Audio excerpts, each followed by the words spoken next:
welcome to the Album Man, and today I'm going to be reviewing Alter Bridge's brand new album Fortress.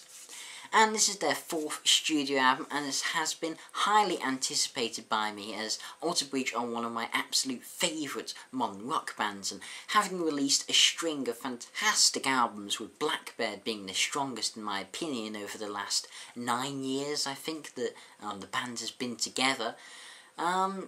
So the thing with this album, does it fly to the heights of Blackbird, or is it the first real stain on their discography?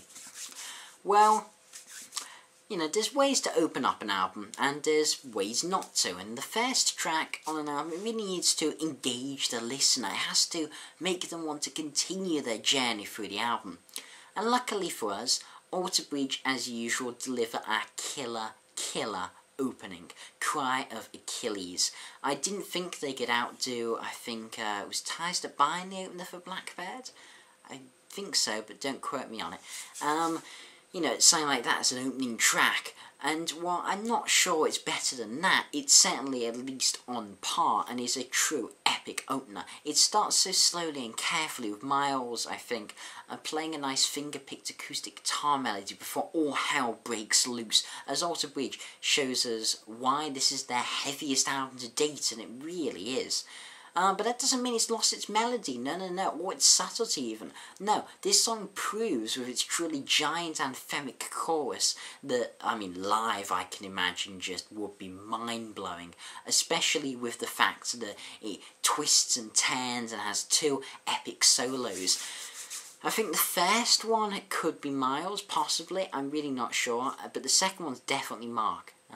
You know, sometimes it can be kind of hard to tell, but I think Miles is the first one. Anyway, this song, I'll reiterate, is a killer opening. I mean, there's no more to say. Addicted to Pain.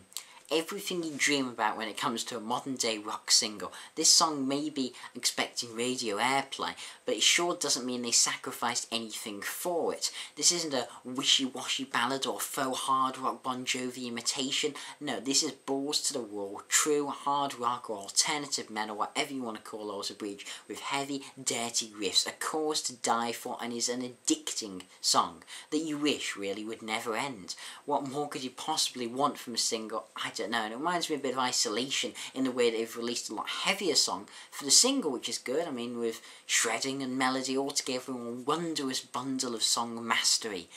I mean, what more is there really to say? Bleed It Dry is quite possibly the heaviest song on the album, with a heavy riff that seems a bit like some of the stuff from maybe the Tremonti solo record. You can definitely hear bits from that. Maybe, I don't know, maybe Mark had some riffs from that he didn't quite use, because there's sort of bits and pieces that just feel a little like that, and that's no bad thing, because Tremonti's solo record was damn good. And yeah, that's not to say Bleed It Dry doesn't sound like Alter Bridge, as this has all you expect this talented band to provide. I mean, the particular highlight of this song, though, I think is the guitar solo, which is set up geniusly by a completely unexpected finger-picked guitar section, I think from Miles, after the blistering chorus. I mean, Tremonti creates such an emotive solo here that is everything you want, from emotion to technical perfection, and is one of his best solos. Really only the second part of Blackbird, which he plays, really beating it out as the best Alter Bridge solo. Yeah, I mean, just killer. Then we get Lover. So, you know, we had 3 killer tracks. We, you know, get to the 4th track, and opens with some acoustic chords, many bands. This bit of time you get the sort of obligatory generic ballad. You know, you've had those big songs, but then you need to remember that this band, they're no ordinary modern rock band. No. Instead, they deliver one of the most heartfelt, dark, fragile songs, yet also one of the most blistering. It seems a bit of a contradiction, but it works so well.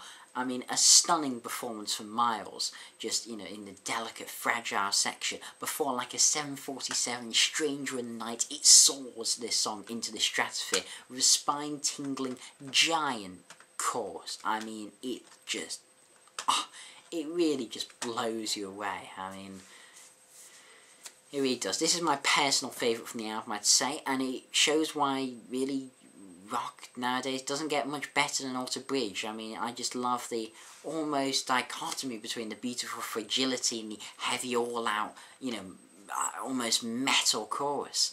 I mean, and this song also is as infectious as a winter vomiting virus, and that's a metaphor I bet you weren't expecting. This is the second greatest thing I think the band has ever done, with only Blackbird topping it. And live, yeah, that would be sublime. Shame I'm not going to be seeing them live, yeah, but, you know, too many concerts on that date, unfortunately. Anyway, the Uninvited continues the unrelenting journey we're being taken on. And let's just talk a bit about Miles's voice. There really isn't much to say, as he does nothing to dissuade me from the fact that he is one of the greatest rock singers of the last decade, with a unique and stunning voice and a legend in the making that he's shown from when I personally first discovered him on Slash and Friends album. As a big Guns N' Roses fan, you know, appetite shirt here. You know, that's where I discovered him, you know, back from Calais and Starlight. And yeah, went to Alter Bridge from there, and, you know, no looking back, and Apocalypse of Love was awesome as well. And yeah, he certainly showcased a lot of his range and versatility with this song, and again, this song has a chorus which John Bon Jovi would kill a small infant for, just to write anything near that, you know, just catchy, really. Peace is broken. I mean, it shouldn't be possible to have so many classic choruses in a row, and you can say I'm harping on the choruses, but they're just so bloody good. They really are. The album sounds almost like a greatest hits of Alter Bridge, to be honest, though, with a consistent tone throughout. And not to say they don't stray from the beaten track. I mean, this song show, you know, I mean, they do experiments on this album.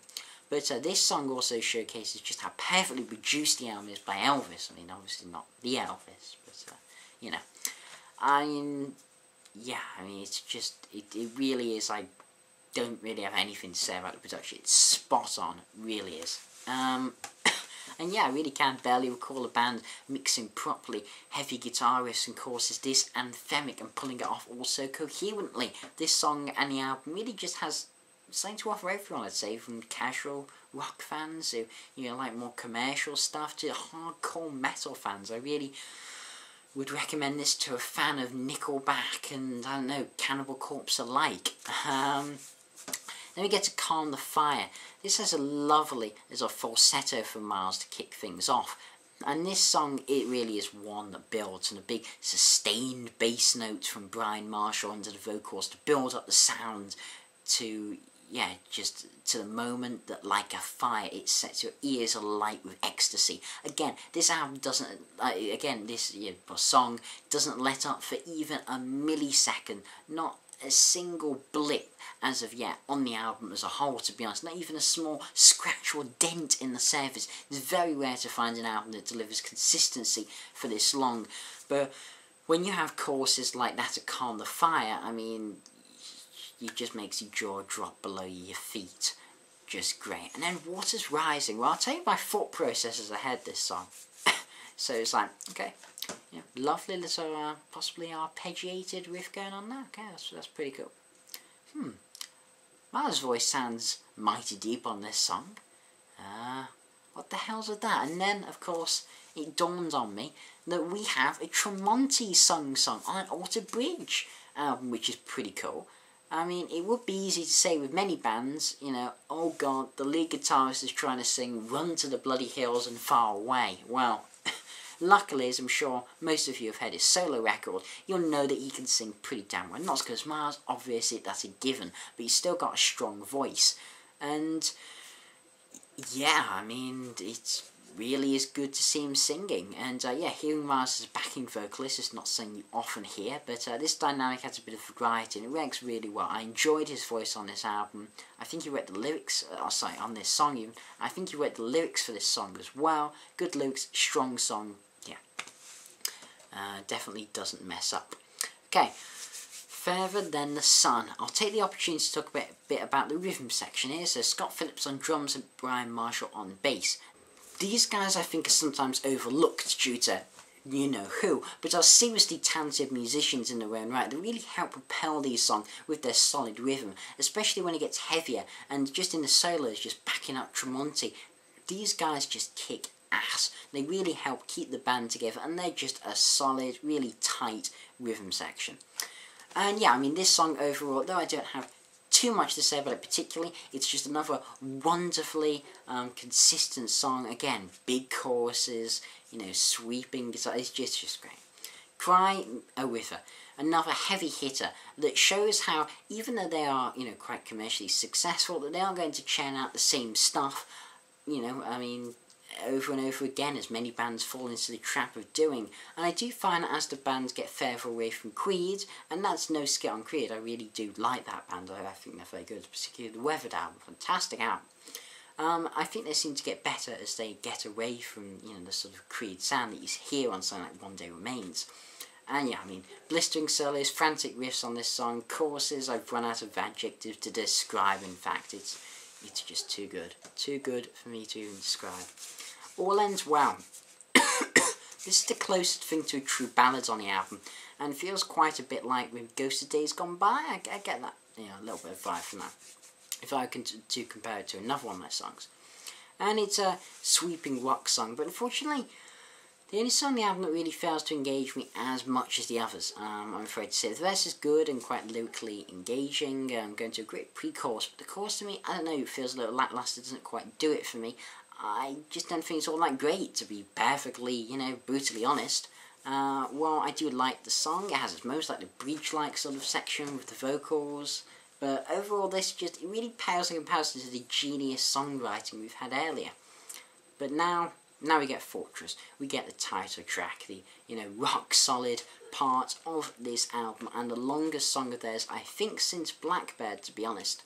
So, is this as good as the majestic Blackbird, as epic in scope and guitar as a motive? Well, not quite, but this song still shines as it builds from its gentleish verse to its enigmatic chorus. This song, really like a magpie, seems to take the best bits from the album and just melds them together seamlessly to create a jack of all trades and master of most, with, you know, on top of the usual Alter Bridge fare, an epic dueling guitar solo. And, you know, I was thinking before listening to this album, I was thinking, you know what I want?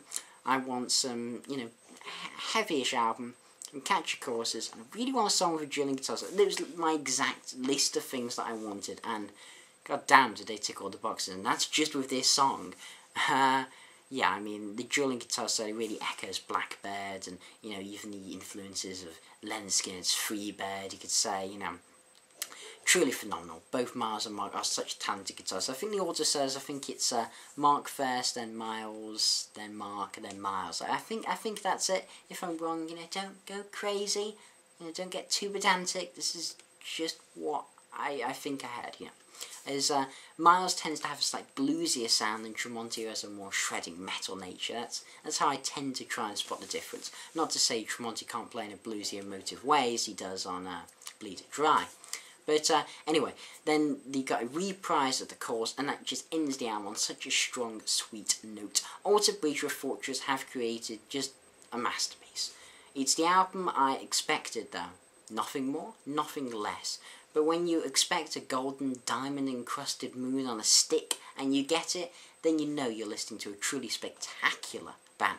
They are legends in the making, and Fortress only helps us solidify their position. This album gets from me a 9.5 out of 10. It's definitely a contender for Album of the Year, one of the best, without a doubt, of 2013 in any genre.